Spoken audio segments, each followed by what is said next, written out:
Hey guys, it's Jax here, and today I'm going to be showing you guys how to make an automatic brewer in Minecraft, both working in Java and Bedrock Edition.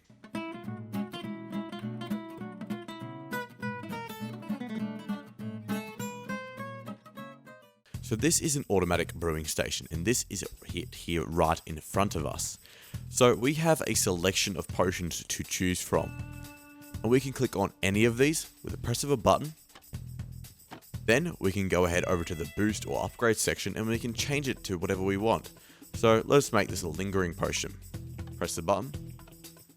Then I will walk over here and press this go button on the ground. And you will notice that my brewing stand starts to brew it straight away. Now I've got this awkward potion option up here. I'll be addressing this later in the video. It's to brew potions like invisibility and weakness, but I'll be going more into that a bit later. But we've got this automatic brewing station, so let's have a look behind this and see what the redstoning is. We've got this super simple intuitive design back here. We have a block here which the button is on, then the dropper. When we press the button, the dropper dispenses the item into this hopper system, and it gets taken over to this hopper here, right here, and gets locked. And let me just break these blocks here because these are just cover-up blocks. And because this hopper is locked here, no items will go in or out of it, which is exactly what we want.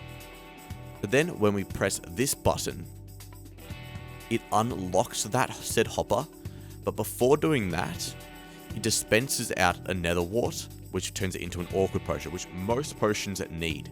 But when you don't need that, you flick this lever and it will take away this block, meaning it can't dispense that anymore. Let's have a look at the materials you will need for this video. Now, of course, if you want to learn more about how potion brewing works, check out my potion brewing information video. The link for that will be in the description down below. But here are the materials you need, and let's get going.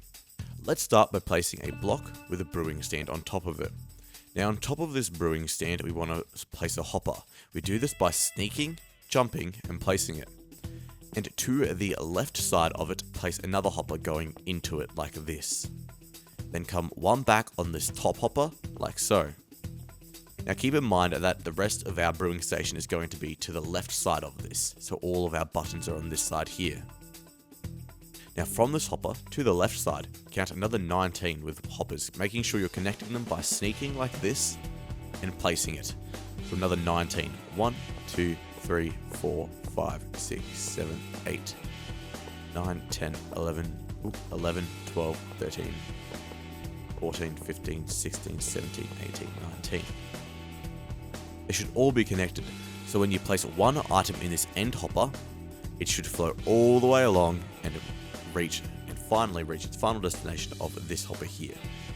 Now if it doesn't do that, mine did, but if yours doesn't, make sure you have connected all of these hoppers. All of their nozzles should be facing sort of this way, going towards our brewing stand. This one here on the corner is facing inwards like that way to go down, straight down into this brewing stand. Now go about some scaffolding, and directly below these last 4 hoppers, I'm going to say it's a last 4, that is on the leftmost side, we're going to place 4 scaffolding. 1, 2, 3, 4.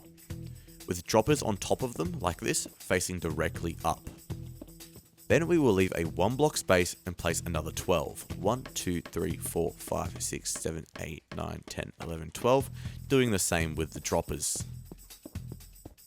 Make sure these are droppers, not dispensers. Dispensers will not work in this situation. Then we can go ahead and break these blocks here. Then 1 block diagonally forward from all of these droppers. So in front of where we place the scaffolding, place a redstone lamp. Like this, going right along, leaving the gap, and then more redstone lamps. Now these lamps are optional, however I think they look really nice, and I think they're an important part to this, but you don't have to put them in if you don't want to. We're going to come along and place some blocks directly on top of these lamps like so, with buttons on them. When you press the button, it should light up the lamp. And on all of these, leaving the 1 block gap. Doesn't matter what kind of button you use, it's up to you. This is what we should have so far. So that is the basis of the sort of selection system down. We are now going to work on the system over here, which is the main system in this brewing station. It gets all the timing correct. Keeping in line with this brewing stand here, come along 2, and on the second block here, break 1 block down, place a redstone torch, a block, a redstone torch, and then a block. Like this. Then wrap around using blocks like so to the back. Place redstone dust here and here. A repeater here on 4 ticks delay. This is what it should look like. Then a block here in front of the repeater with a redstone torch. Now if you've positioned this all correctly, the redstone torch should be directly behind this brewing stand. Now 1 block in front of this block here and 1 up, place a redstone lamp like this with a lever on it. Turn that lever on. Then place a stone brick slab or any sort of slab, it needs to be a slab, on the top half. Then 2 blocks, and come down and place a sticky piston facing towards the block and cover that with redstone. You notice the sticky piston should extend and touch this block here, and when you turn it off, it'll retract and remove this block from on top of this redstone torch.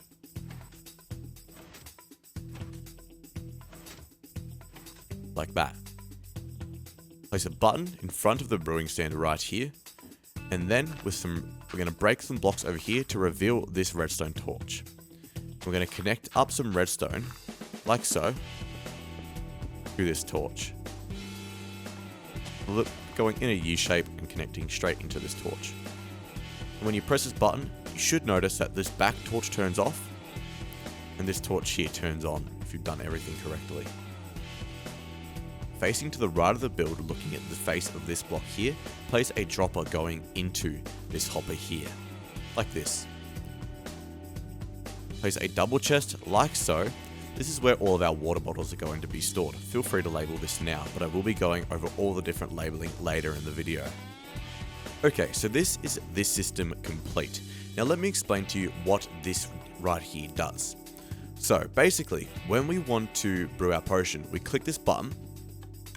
It'll dispense a nether wart and it'll go straight into our system here, and then it will send through the other items we have selected. Now sometimes we don't want that nether wart, for example when brewing a weakness potion. So we turn this off, and what that does is it pulls this block here back to there, meaning there's no redstone signal going to that dropper which has the nether warts in them. And that means when we press this button, all it does is let this item through. Now let's go over the labeling of this lovely machine here. As you can clearly see, we sort of have 2 different sections. Now, one of these sections here, the first one on the left, is our boost section. This section includes all of our boosts that we need to sort of upgrade our potions. Then, if we move over to the right here, we have all of our potion making materials and sort of things to get the actual potion going. Now, you don't necessarily have to have it in this order exactly. However, I definitely suggest trying to keep the boosts and the potions separate, as it allows for a smoother potion making experience, because it's clearly set out. As well as that, I've gone ahead and labeled all of these potions with the item that they use, and then I've named the item, like this, if I were to grab out a pufferfish. And then I've named the item in an anvil. So a pufferfish gives you water breathing, so I would name this pufferfish water breathing. And I would place this into the item frame. Now you don't have to put these item frames in a specific order. You could have the lingering before the splash potion, or for example the water breathing before the night vision. That doesn't actually matter, as long as this syncs up with what you've got at the back. So what I've gone and done is labeled the back droppers as well. So this water breathing one, which is filled with pufferfish, if I follow that along, matches up with the water breathing button here, which is what we want. Now, some potions take multiple steps to brew, like invisibility, I've mentioned that. So if you want a more detailed view of how to brew these potions, check out the potion brewing tree that I've linked in the description down below. And if you follow those steps, you'll be able to brew every potion. Let's have a quick go at brewing the invisibility potion, because this potion is a little bit different. So we're going to start by brewing a night vision potion. We want to make sure this awkward effect is turned on, because for a night vision we need to start off with an awkward potion. Then once we've got that, we will press the button and this nether wart will come in. Now another note to make is that you need to make sure you've got blaze powder in this brewing stand. Now I haven't got a chest to put this blaze powder into, because you can just fill it up manually here. Blaze powder is made using blaze rods, and this is what fuels the brewing stand. So you want to make sure we fill that up. And we can see we're slowly getting a night vision potion. We've got the awkward potion here, then this golden carrot will turn it into night vision like we've labeled it. Now that we've got a night vision potion of 3 minutes, we need to corrupt this potion, and the way we do that is using a fermented spiderite or the weakness sort of effect.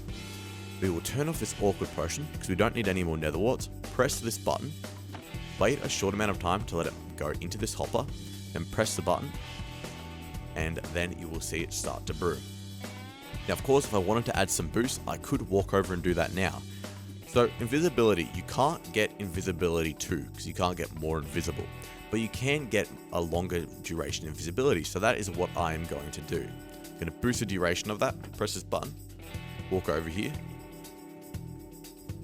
Make sure that this lever is flicked. Notice the time of this is currently 3 minutes, and press this button. We will see our redstone dust go down and our invisibility potion start to brew even further into sort of its different steps and stages. And we are almost there. We now have an 8-minute invisibility potion. We can go ahead and take these potions out, and our water bottles will be filled. So the main labeling we want to do is this here, which is the awkward potion button. All of our potions, our water bottle here, water bottle chest, and of course, don't forget to fill up the blaze powder here. But on that note, guys, you guys are now brewing experts when it comes to using this machine. So that is going to be the end of this video, guys. I hope you guys enjoyed. Please leave a like, comment, and remember to subscribe if you are new, and I'll see you guys later. And remember, stay carbonated.